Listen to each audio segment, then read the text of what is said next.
Hello,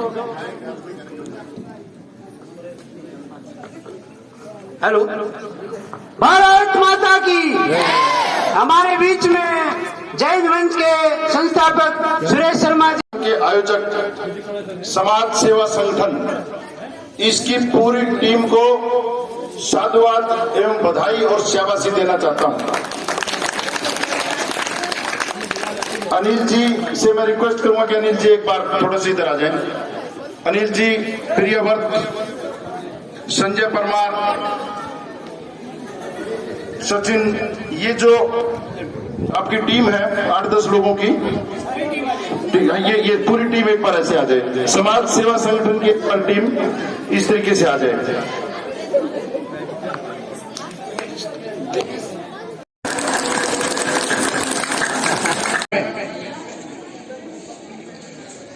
चाहे वो पार्षद का चुनाव हो, चाहे सरपंच का चुनाव हो, चाहे विधायक का हो, चाहे सांसद का हो, अगर आपने जाति, धर्म, क्षेत्र और गोत्र देख करके वोट दिया तो जैसे पहले निकम्मे और नकारा राजनेता चुनते थे, ऐसे ही आगे चुनोगे। अगर किसी गांव में किसी जाति के घर कम है और उसका काबिल और गजब का लड़का है, वो कभी चुनाव नहीं जीत पाएगा, क्योंकि हम तो जाति देख के वोट देखते हैं। अपनी खदान में निकले हुए डायमंड, कोहिनूर हीरे को आपने पत्थर बना दिया। क्यों? क्योंकि आप पूर्व में जातिवादी हैं। इसलिए आज अपने इस समाज सेवा संगठन के बैनर से, जय हिंद मंच के आशीर्वाद से, समाज सेवा संगठन के इन युवाओं की कमांड में मन से शपथ लो। हाथ खड़े करके शपथ वाली नहीं, भाषण वाली शपथ नहीं, फोटो वाली शपथ नहीं, अंदर मन से शपथ लो कि जाति, धर्म, क्षेत्र और गोत्र के आधार पे नहीं, काबिलियत के आधार पे मतदान करेंगे। और काबिलियत के आधार पे मतदान करके बेहतरीन पंचायत का सरपंच, सूबे की बहू, फतेह की बहू, नफे की बहू, ऐसे नहीं, जौन सी बहू, जौन सी बेटी पढ़ी लिखी और काबिल है, उसी को मतदान करेंगे। जौन सा सरपंच काबिल है, उसी को मतदान करेंगे, चाहे उसका पन्ना थोड़ा छोटा हो।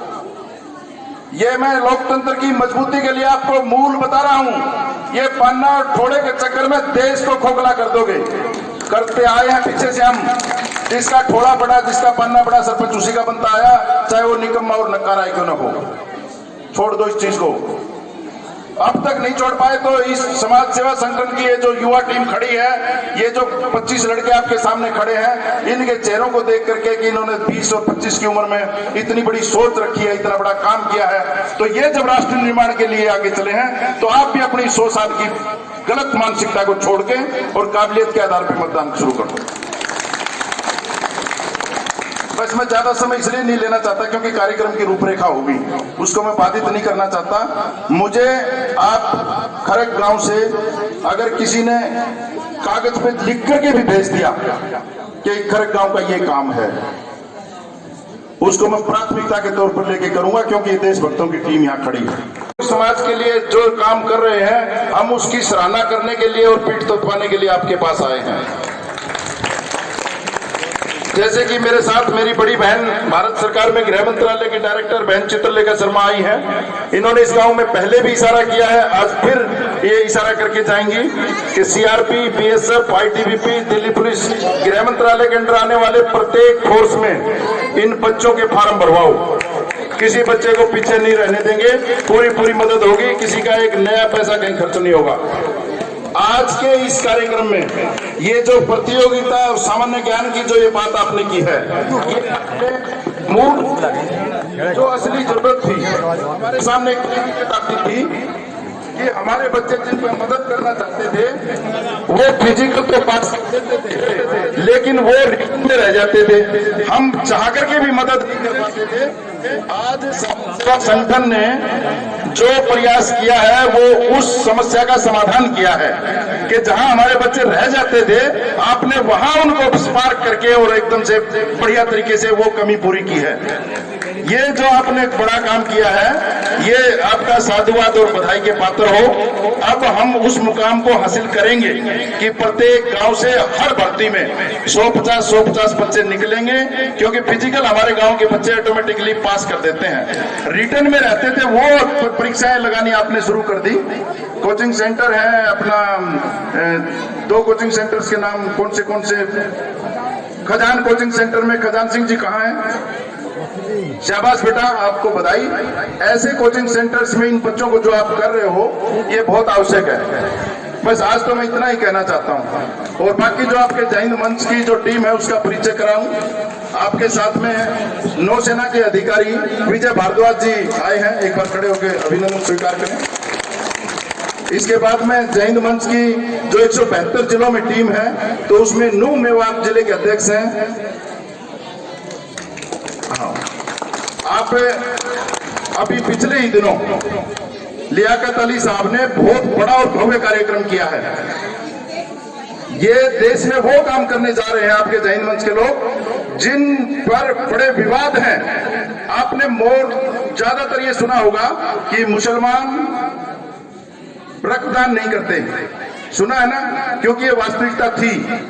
ये मैं शालू LM अग्रवाल सबसे पहले समाज सेवा संगठन और यहाँ पर उपस्थित मुख्य अतिथिगण जिनके समांतर बैठने का मैंने एक अपराध किया उसके लिए क्षमा प्रार्थी हूँ। और मैं आप सबकी आभारी हूँ कि आप सबने मुझे सुनने का अपनी भावना व्यक्त की। मेरे दोस्तों, कक्षा पहली से 12वीं तक की पढ़ाई आपके पूरे जीवन का आधार होती है, नींव। इसी पर आपका पूरा जीवन खड़ा होगा। इसके बाद जो भी आप स्कूल से ज्ञान अर्जित करते हैं, इस उम्र में आप जो भी ज्ञान अर्जित करेंगे वही आपके पूरे जीवन का सबसे अच्छा मित्र है। आपको ये ज्ञान देने वाले और आपके जीवन की इतनी मजबूत नींव रखने वाले आपके गुरुजन, जिसमें सबसे पहले आपके माता पिता, आपके अध्यापकगण, मुख्य अतिथिगण और ये समाज सेवा संगठन के हर एक सदस्य जो आपको प्रोत्साहित कर रहा है, ये सब आपके जीवन में आपको आगे बढ़ाने के लिए भागीदार हैं। इनका आप धन्यवाद व्यक्त करते हुए तालियों से इनको सम्मानित करें।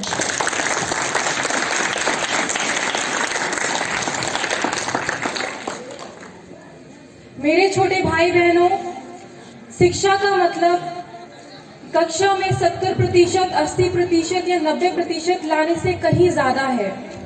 शिक्षा आपकी जीवन शैली है। आप किस तरीके से अपने माता पिता का सम्मान करते हैं, अध्यापकों का कहना मानते हैं, अपने सहपाठियों का सहयोग करते हैं, ये शिक्षा है। शिक्षा का मतलब है बांटना। अगर आपके पास ज्ञान है तो वो आपने अपने साथ पढ़ने वाले के साथ बांट दिया, अपने छोटे भाई बहनों के साथ बांट दिया। अगर आपके पास रोटी है तो आपने वो बांट दी। अगर आपके पास अच्छे विचार है तो आपने वो बांट दिए। अगर आपके पास सम्मान है तो आपने बड़ों को सम्मान देकर बांट दिया। असली शिक्षा बांटना है, जैसे हम प्रकृति से सीखते हैं। आप जितना बांटेंगे आप उतना ही अपने जीवन में आगे बढ़ेंगे। बांटिए और सबसे सीखिए, आप सबसे कुछ सीख सकते हैं। आज मैं बैठी थी और मैं अचंभित थी कि मतलब छोटे छोटे बच्चे, और मैं इनसे मुझे बहुत प्रोत्साहन मिला। बहुत मुझे अच्छा लगा कि मेरे गांव में इतनी प्रतिभा है। तो आप बस सीखते रहिए और बढ़ते रहिए। इसके बाद मैं आपका 2 मिनट समय और आपसे आज्ञा लेती हूँ कि मैं आपसे कहना चाहती हूँ कि जब आप पढ़ाई करते हैं, जैसे गुड़िया ने अभी प्लास्टिक के ऊपर कहा था, तो आप जब भी पढ़ाई करते हैं तो आप उसे अपने जीवन से जोड़कर देखिए। जैसे कि आपने भूगोल में अभी तक पढ़ा होगा कि बारिश होती है, कम होती है, ज़्यादा होती है, किन कारणों से होती है, ये 12वीं तक की पुस्तकों में बहुत अच्छे से लिखा होता है। राजा राज चोला का जो अभी जिक्र करके जो एक बच्चा गया था, ये सब हम पढ़ते हैं, लेकिन हम इसको कभी सोचते नहीं। हम कभी इस पे जिज्ञासा नहीं रखते। हम खाली पेपर में लिखने के लिए उसको लिख लेते कि हमें अच्छे मार्क्स मिल जाएंगे। लेकिन मैं आपको एक उदाहरण देती हूँ। जैसे अब हमारे बीच में यहाँ पे मेरे काफ़ी भाई बहन किसान परिवार से होंगे। किसान अन्नदाता है और हमारे देश का अन्नदाता हर साल सामना करता है। कभी बारिश बहुत ज़्यादा हो जाती है, कभी कम हो जाती है, कहीं सूखा पड़ जाता है तो कहीं बाढ़ आ जाती है। अगर आप इसकी गहराई में देखेंगे तो बाढ़ का कारण हम हैं। जैसे आपको बिस्किट का पैकेट मिला यहाँ पर और मुझे पानी की बोतल मिली, अगर मैं बाहर जाकर ये पैकेट का छिलका ऐसे ही गिरा दूंगी या बोतल को ऐसे ही गिरा दूंगी तो ये एक बड़े स्तर पर बाढ़ का कारण बनेगा। आप अपनी शिक्षा को इस तरीके से देखिए, आप उसे अपने जीवन में लागू कीजिए कि बारिश का कम या ज़्यादा होना, हम इतना यातायात यूज़ करते हैं, इतना प्रदूषण करते हैं हम कि उससे पूरा एक साइकिल ही चेंज हो गया है, तापमान का, प्रेशर का, हर चीज़ का। आप देखिए, यही शिक्षा है जो हमें बताती है कि हम प्रकृति से अलग नहीं हैं, हम समाज से अलग नहीं हैं। आपने यहाँ आकर कुछ अपनी प्रतिभा दिखाई हमें और हमें प्रोत्साहित किया। इससे पता चलता है कि ये पूरा समाज एक है। मैंने आपसे कुछ सीखा, आपने मुझसे कुछ सीखा, यही शिक्षा हमें बताती है। हमने एक पौधा लगाया और एक पेड़ काट दिया, हमने एक रैपर को डस्टबिन में डाल दिया, यही शिक्षा है। जब हमारी शिक्षा को हम देखें कि हम प्रकृति से जुड़े हुए हैं, हम समाज से जुड़े हुए हैं, आप जो भी करेंगे उसका प्रकृति पर और समाज पर अच्छा या बुरा प्रभाव पड़ेगा। लेकिन अब ये प्रभाव अगर आप अच्छा डालेंगे तो वो आपकी शिक्षा है। तो मेरी आपसे यही प्रार्थना है कि आप जो भी पढ़ें उसे अपने जीवन से जोड़ के देखें। हम सुनते हैं कि दिल्ली राजधानी है भारत की, पर क्या हमने कभी विचार किया कि दिल्ली ही क्यों है? जिज्ञासा, शिक्षा आपको जिज्ञासा सिखाती है। आप जितनी जिज्ञासा रखेंगे आप में उतनी ही साहस आएगा और उतना ही आपके पास मौका होगा कि आप अपने सपनों को रूप दे पाएं। इसके बाद बस मैं एक छोटी सी बात, जैसे कि अभी सरकारी स्कूल का जिक्र हुआ था कि सरकारी स्कूल में पढ़ाई अच्छी होती है या नहीं होती, इस पे काफ़ी कंट्रोवर्सी रहती है। तो मैं आपसे एक बात कहना चाहूँगी, जो हमारे गुरुजन हैं, हमारे माता पिता हैं, अध्यापक हैं, वो एक नींव हमारी बना देते हैं हमें स्कूल में भेजकर, हमें अच्छे संस्कार देकर। उसके बाद का सारा काम हमारा है। जो सबसे महत्वपूर्ण कदम है वो अब आपको उठाना है। आपके पास किताबें हैं और मेरा विश्वास कीजिए वो सबसे अच्छी दोस्त है, उन्हें बार बार पढ़िए। और आजकल वो जो छोटी सी डब्बी जो जिक्र हो रहा था मोबाइल का, उसका तो बहुत बड़ा योगदान है। अगर आप कुछ सीखना चाहते हैं तो सब बहुत ज़ोर शोर से इन्होंने भागीदारी की है। तो मैं ये प्रार्थना करना चाहूँगी आप सबसे कि मेरे दादाजी हैं, ताऊ जी हैं, चाचा जी, भाई, पिताजी यहाँ पे सब मेरे मौजूद हैं। मैं आप सबसे कहूँगी कि आप सब योगदान दीजिए और कोशिश कीजिए कि हमारे गांव में एक महिला कॉलेज हो जिससे कि हर लड़की पढ़ पाए। ये इतना टैलेंट, जैसे उन्होंने बात की थी गीता पर और प्लास्टिक पर, मैं देख रही हूँ यहाँ पे बहुत ज़्यादा योग्यता है। मैंने इतनी उम्मीद भी नहीं की थी, इतनी ज़्यादा योग्यता यहाँ है। तो आप प्लीज़ इनको और मौका दीजिए, आप दे सकते हैं और आप देंगे, जैसा आपने आज तक अपना पूरा जीवन समाज की सेवा में अर्पित किया है।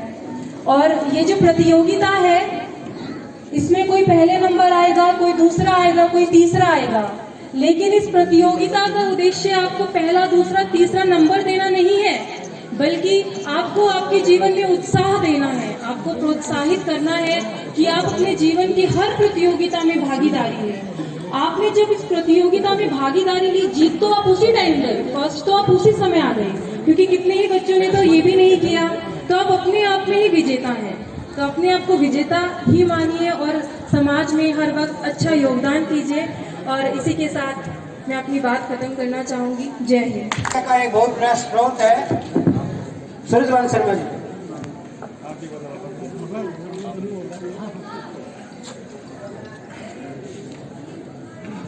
मंच पर बैठे महाराज श्री साहब, समाज सेवा संगठन के पदाधिकारी संजय जी, प्रियव्रत, अनिल जी और उनकी कर्मठ टीम, जय किशन और सभी सहयोगी, प्यारे बच्चों, गांव से आए मौजूद आदमी, इस दादी जाबदे के पवित्र प्रांगण में सभी को मेरा प्रणाम।